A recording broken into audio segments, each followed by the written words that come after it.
Hello everyone, আসসালামু আলাইকুম। আজকে আমি ভীষণ সহজ একটি পিৎজা রেসিপি দেখাবো। এই পিৎজা রেসিপিটা যে কেউ ইচ্ছে করলেই বানিয়ে নিতে পারে। তার জন্য প্রথমে আমি নিয়েছি পানি, এরপর 1 চামচ চিনি দিয়ে দিলাম, পরিমাণ মতো লবণ এবং 2 চামচ ইস্ট দিয়ে ভালো মতো পানিটাকে গুলিয়ে নিচ্ছি।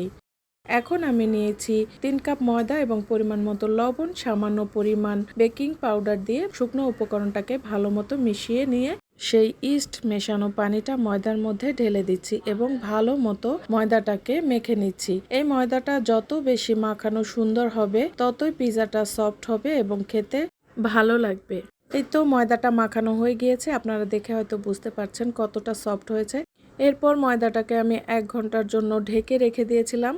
1 ঘন্টা পরে ময়দাটাকে আমি আবারও ভালো মতো মেখে এর বাতাসগুলো বের করে নিব এবং ভালো মতো আরেকটু মেখে নিব। এরপর আমি একটি বড় সাইজের রুটি বেলে নিব।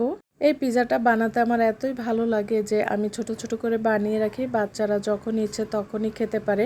বিকেলের নাস্তায় অথবা টিফিনে আমি এটা প্রায়ই ওদের দিয়ে থাকি। এরপর আমি এটাকে একটি কাপ দিয়ে ছোট ছোট করে কেটে একটি শেপ করে নেব। আপনারা চাইলে এটাকে কুকি কাটার বা অন্য যে কোনো কিছু দিয়ে কেটে নিতে পারেন। আমার হাতের কাছে এটা ছিল তাই আমি এটাতেই কেটে নিলাম।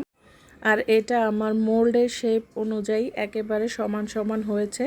এই পিৎজাটা বানানো এত সহজ আর এত সুন্দর করে ফুলে ওঠে, আপনারা একবার বানালে দেখতে পারবেন। এরপর আমি মোল্ড নিয়েছি, মোল্ডের মধ্যে সামান্য অয়েল ব্রাশ করে পিৎজার সেই ছোট ছোট রুটিগুলা মোল্ডে দিয়ে দিচ্ছি। এখন আমি দিয়ে দিচ্ছি পিৎজা সস। এই সসের রেসিপিটা আমার ইউটিউব চ্যানেলে এবং আমার পেজে দেওয়া আছে, আপনারা চাইলে দেখতে পারেন। এই সসটা দিলে পিৎজাটা ভীষণ মজা হয়। এরপর আমি দিয়েছি মেয়োনেজ। এই মেয়োনেজের রেসিপিটাও আমার ইউটিউব চ্যানেলে রিসেন্টলি আমি দিয়েছি, আপনারা চাইলে দেখতে পারেন। এই মেয়োনেজটা দিলে কিন্তু পিৎজার টেস্টটা অনেক বেশি বেড়ে যায়। এরপর আমি এখানে দিয়ে দিচ্ছি সবজি আর মাংস দিয়ে আমি একটি পুর রেডি করে নিয়েছিলাম, সেটা আমি অল্প অল্প করে দিয়ে দিচ্ছি। এরপর আমি দিয়ে দিচ্ছি কুচানো পেঁয়াজ, প্রত্যেকটাতে সমানভাবে দিয়ে দিলাম। এরপর আমি দিয়ে দিলাম ক্যাপসিকাম কুচি, ব্ল্যাক অলিভস। এখন নিয়ে নিচ্ছি মোজারেলা চিজটাকে ছোট ছোট করে কুচি করে নিচ্ছি, আপনারা চাইলে গ্রেটার দিয়ে গ্রেট করে নিতে পারেন।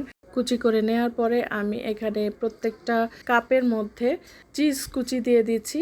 এরপর আমি ওভেনে 5 মিনিট বেক করে নিব। বেক করলেই রেডি হয়ে যাবে ছোট পিৎজা বা কাপ পিৎজা। পিৎজাটা এত বেশি সফট হয়েছে বা খেতে এত মজা হয়েছিল, আপনারা একবার অবশ্যই বানিয়ে দেখবেন। খেতে কিন্তু খুব ভালো লাগে আর ভীষণ সফট হয়।